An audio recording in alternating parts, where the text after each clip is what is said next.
welcome to Long Arm Wednesday. I'm Laura Lynn of the Mom and Pop Quilt Shop, and we're very happy to see you here today.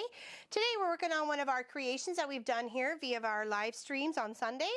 It's called the Rainbow Connection or Collection, and we had a lot of fun putting it together. I did it as a log cabin, courthouse step sort of idea, built it out the block and then cut it in half and then added a black strip and then a couple of grays and then a white tip. So I had fun playing with it. I did learn something from it. Be consistent. If you're using, 1.5, make sure you're always using 1.5. Well, lesson learned, and this is for us anyway. So, and I have a very lovely dog-themed flannel backing for it, and just a polyester for. And I was going to do 2 layers, but I decided just one. This is pretty much just going to lay over the couch. All right, so we're just going to continue with Walt. He's doing a very fun circle meander, which I love, because as he's doing the circles, it's making like little bubbles and balls, and I like it that they're all multicolored. I think it's fun. I had a dragonfly stitch out as well that I had picked, but I wanted something a little bit more fun and, free with this one, So I chose this. I like it. I'm very happy with my choice. So it's just finishing off the last row, and because of the dog themed fabric on the back here, the beautiful flannel, I have a dog print or a paw print, not necessarily a dog, could be any kind of paw, a paw print being stitched out on the borders, okay?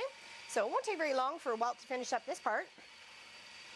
It goes very fast. He's like constantly working. I like him when Walt constantly works.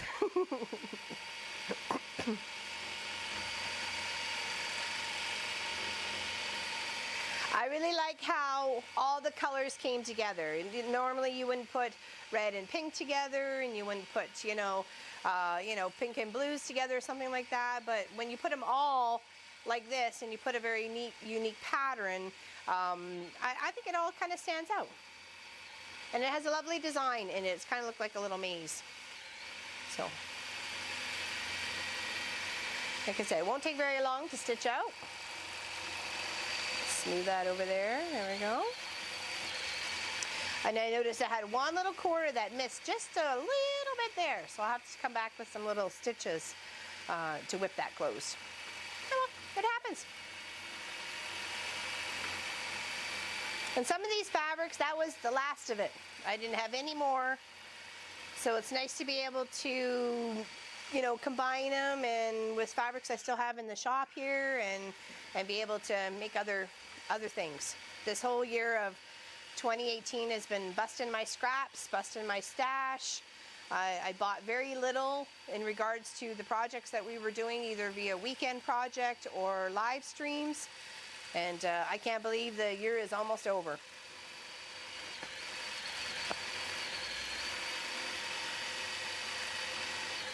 We only have one more block of the month for Pop's block of the month for this year. And then Munchkin's got some great ideas for next year for his block of the month. So very much looking forward to that, and for you guys to meet Munchkin.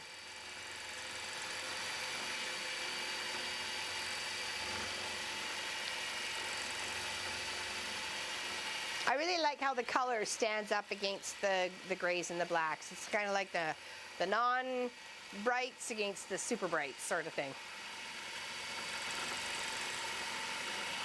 It's very pretty. It's one of my actually favorite stitch outs. I've done it on a couple of kid quilts, just because you don't want to make them very gender neutral, and you don't want to slap flowers and trucks on everything. So circles and squares and geometric shapes and fire flames and that sort of fun stuff.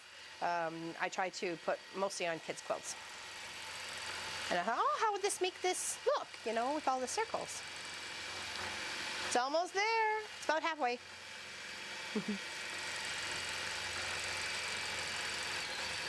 And it's like, there. That was that little tiny spot right there. And it's amazing what you can do with your fabrics, You shop inside your own stash, right? This was number, I think, 13. Then we've done a Christmas themed triple Irish chain, And that was 14 and 15. We just finished up was the cardinal and 4-patch. And then we'll have one more to do before the end of the year. And that tops us off. That's 16 quilts this year, right? 13, 14, 15, 16, something like that. And that's just on our live streams. On Sundays. We will be changing the time come the new year though. But we will give you lots of heads up.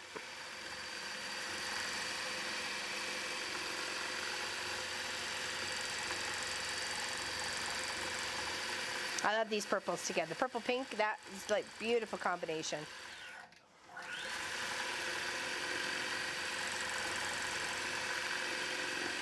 You know, and some of this fabric was donated to the shop. Some people, local guildies, were, you know, they're moving or they're cleaning out their room and they've looked at this stash for quite some time and they're done with it. And I was happy to welcome it. And lots of donations too from our lovely fans as well. Thank you very much. It inspired me to really tackle my buckets, my buckets of fabric. I pretty much store them in a clear sort of bin, big bin, and then put all the colors in there. Sometimes if I don't have enough of one color, like if I didn't have enough of red, I'd mix the pink and the reds together, or in some cases I had a lot of reds, so I didn't have a lot of pinks and purples, so I put those two together, you know, that sort of thing, put them in a bucket. And that's when I really found out I had a lot of green and a lot of blue. And then you find out you got a lot of fabric, you know. I didn't have a lot of textured whites though. I only had a few. I was more like, I realized I'd collected more solid whites than anything that had a white on white. When you organize, you really kind of get a grasp of what you got and what you could possibly do with it. So, almost there. Isn't that pretty? I love the stitch out. It's lovely. Super fast too. You know, this is doing a stretch. I think it was 68 inches just for the inside part here, not including our border because we're doing the paw out there. So, and it's, you know, it's only taking a couple minutes, 2 minutes, 5-ish. I don't know. I'm not watching the clock, are you? It's almost there.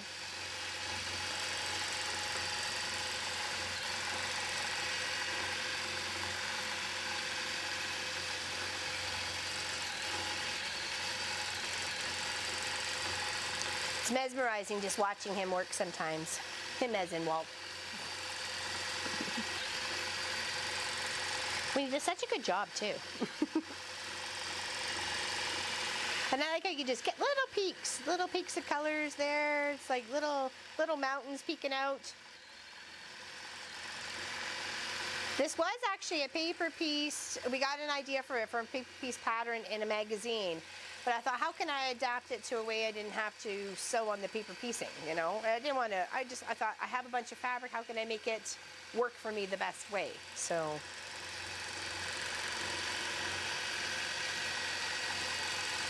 Very lovely. And stop. Okay, perfect. So now what we're going to do here is we're going to click out our border from all the way here because I did stretch the top all the way to there, and then I'll take this off and flip it, and then I'll stitch this side, that either side of the other border. So we're going to click along here all the way to outline where we want the paw print to get stitched out, okay? So we got to make sure we're going over into that mode. So I want to make sure I'm drawing a boundary. If it lets me. Oh, hold on. I think I have to go over to the machine. Okay, 1 second. Sorry. Oh, I had to be on a new page. I apologize. I knew I needed that. All right, so I'm going to visually line up with my eye to make sure I want to click out that space. And of course, I want to make sure I'm staying in the black part of this border. So I'm just going to kind of click, you know, about a quarter inch away from that border. And then just continue all the way over to the very end part here, and then back, and then follow the bottom where I've put my base stitch, because that's about approximately a quarter from my edge of fabric. Okay. And then just moving slow.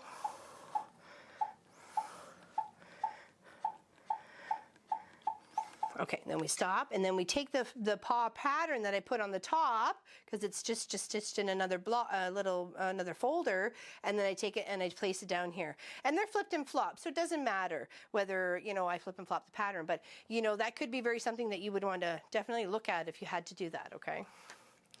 So I'm just going to exit the drawing here. Take what was selected at the top that I stitched up there. I'm going to copy, pop it in. Oops, hold on, undo. Uh-oh, I just undid what I did. All right, sorry. Let's do this one more time.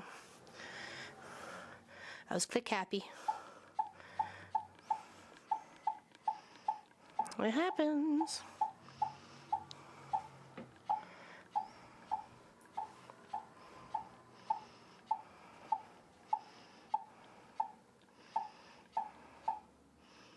And I want to try and make sure I'm kind of visually keeping in line. There we go.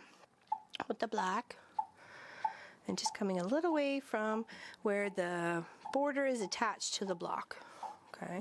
And I did use the same black and the same gray that is in the quilt itself.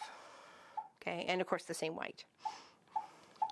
And I only had enough of those colors, not of this more of the marble sort of almost dusty gray sort of thing left over. So, okay.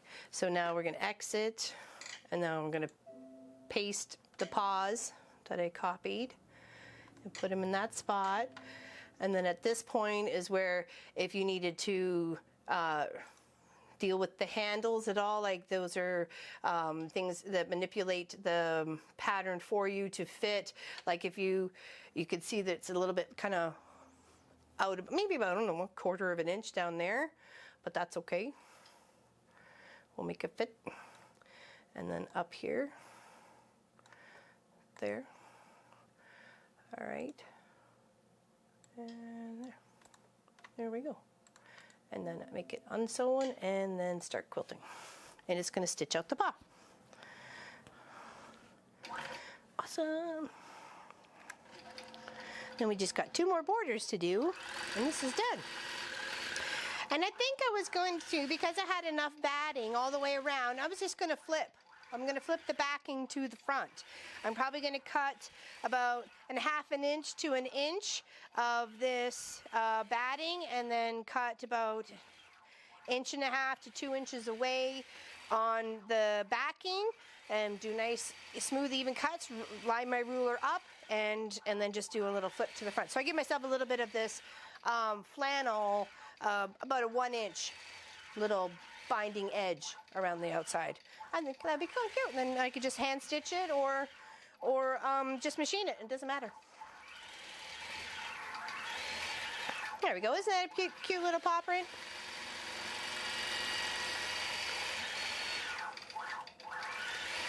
Get the pink thread out of the way.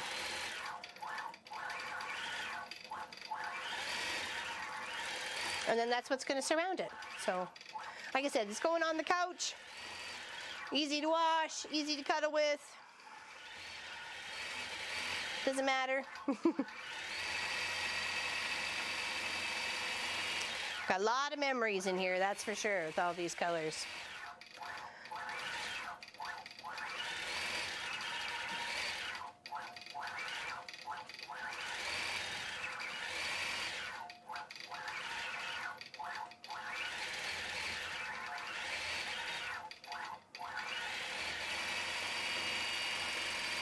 And I like how the paw goes back and forth.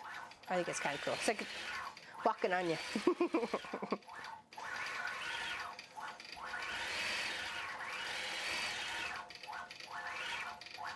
All right, we'll let Walt finish out his stitch out, and we'll leave the small camera for you to see it. Hopefully you enjoy the show, and thank you very much for liking, subscribing, and checking us out on Patreon. And have a fantastic day. All right, take care, everybody. Don't forget to wish Pop a happy birthday. It's his birthday today. Bye.